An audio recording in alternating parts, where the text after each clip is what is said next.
بسم اللہ الرحمن الرحیم۔ بخاری اور مسلم شریف کی متفق علیہ حدیث ہے کہ دوران جنگ ایک کافر نوجوان لڑتا آقا علیہ الصلوۃ والسلام کے سامنے آ گیا۔ اس نوجوان نے آج سے قبل آقا علیہ الصلوۃ والسلام کے متعلق سنا تھا مگر حضور کا دیدار نہیں کیا تھا۔ وہ کافروں سے آقا علیہ الصلوۃ والسلام کی مخالفت میں باتیں سنتا اور اس کے دل میں آقا علیہ الصلوۃ والسلام کو بن دیکھے ہی آقا علیہ الصلوۃ والسلام کے متعلق نفرت کے جذبات تھے، مگر دوران جنگ حدیث پاک میں آتا ہے کہ اچانک لڑتے جب وہ آقا علیہ الصلوۃ والسلام کے سامنے آیا اور اس کی پہلی نظر آقا علیہ الصلوۃ والسلام کے چہرہ والضحیٰ پر پڑی، اس حسین و جمیل مکھڑے پر پڑی کہ جس کی قسمیں اللہ قرآن میں اٹھاتا ہے،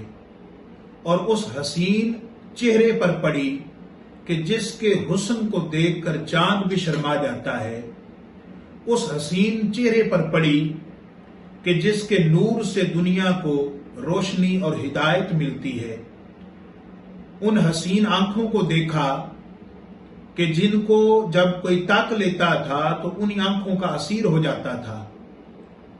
اس نوجوان نے جب حضور کو دیکھا تو سواری پر بیٹھے ہی اس نے محسوس کیا کہ اس کے دل کی کیفیت بدل رہی ہے۔ اس نے سواری پر بیٹھ کر ہی تاجدار کائنات صلی اللہ علیہ وآلہ وسلم کی خدمت میں عرض کیا کہ اے مسلمانوں کے نبی، اگر میں آپ کا کلمہ پڑھ لوں اور دائرہ اسلام میں داخل ہو جاؤں تو آپ مجھے کیا عطا فرمائیں گے؟ اس سوال سے اشارہ ملتا ہے کہ وہ کافر ہو کر بھی جانتا تھا کہ مسلمانوں کے نبی اللہ کی عطا سے ہر چیز اپنے غلاموں کو عطا فرما سکتے ہیں۔ میرے آقا نے جب اس کافر جوان کا سوال سنا تو آپ نے یہ نہیں فرمایا کہ میں تمہیں کچھ نہیں دے سکتا، کچھ عطا نہیں کر سکتا۔ آپ نے فرمایا تو میرا کلمہ پڑھ، میں اسی لمحے تمہیں جنت کی ضمانت دیتا ہوں۔ آقا علیہ الصلوۃ والسلام کی یہ بات سن کر اس جوان نے چہرہ والضحیٰ کی زیارت کرتے ہوئے کلمہ شہادت پڑھا اور دائرہ اسلام میں داخل ہو گیا۔ حاضرین گرامی قدر، اب اس جوان نے سوچا کہ جس محبوب خدا کا میں نے کلمہ پڑھا ہے، کیوں نہ سواری سے اتر کر ان کی قدم بوسی بھی کر لوں، ان کے نالین بھی چوم لوں۔ اب حدیث پاک میں آتا ہے کہ وہ جوان اس نیت سے اپنی سواری سے اترنے لگتا ہے، رکاب میں پاؤں رکھتا ہے، الٹے سر گرتا ہے اور موقع پر ہی اللہ کو پیارا ہو جاتا ہے۔ آقا علیہ الصلوۃ والسلام کی قدم بوسی نہیں کر سکا۔ اب جب جنگ ختم ہو گئی تو آقا علیہ الصلوۃ والسلام نے صحابہ اکرام کو اکٹھا فرمایا اور صحابہ اکرام کو جمع کر کے ارشاد فرمایا کہ آج اگر روئے زمین پر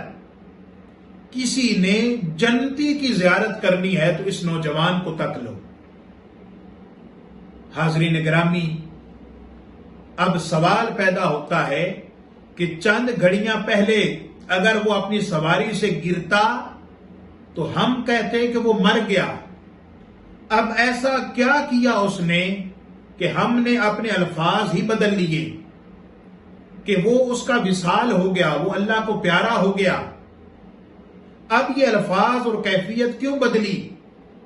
اس لیے کہ وہ اب مقام صحابیت تک پہنچ چکا تھا، اسے وہ مقام نصیب ہو چکا تھا کہ دنیا کے سارے غوث سارے کتب، سارے ابدال، سارے مجدد، سارے محدث، سارے مفتی، سارے فقیہ اور آقا علیہ الصلوۃ والسلام کی امت کے سارے افراد مل کر بھی اس چند گھڑیاں آقا علیہ الصلوۃ والسلام کا دیدار کرنے والے صحابی کے پاؤں سے لگنے والی خاک کی برابری بھی نہیں کر سکتے۔ اب اسے زندگی میں کوئی نماز پڑھنے کا موقع نہیں مل سکا، کوئی حج کرنے کا، کوئی صدقات اور خیرات کرنے کا موقع نہیں مل سکا۔ اب وہ مقام اس کو وہ عطا ہو گیا کہ جو نمازیں پڑھنے والوں کو بھی عطا نہیں ہو سکتا،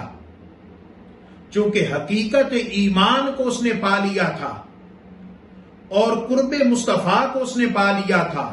اور معرفت مصطفیٰ کو پا لیا تھا صلی اللہ علیہ وآلہ وسلم،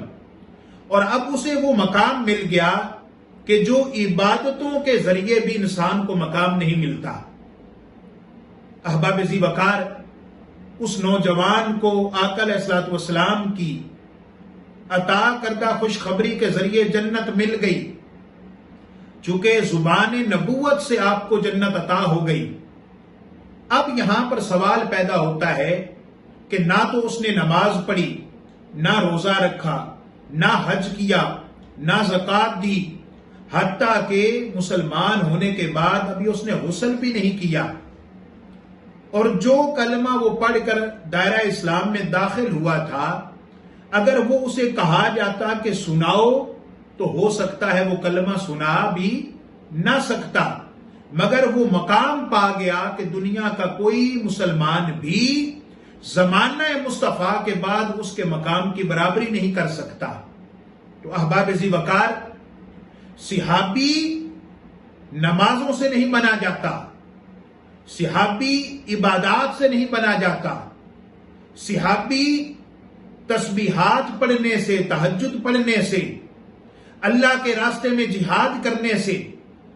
یا جتنی بھی عبادات اللہ نے انسان پر مقرر کی ہیں، وہ ساری عبادات کر لینے سے بھی کوئی صحابی نہیں بنتا۔ تو صحابی کیسے بنتے ہیں؟ اس کے لیے شرط ہے کہ بندہ ایمان کی حالت میں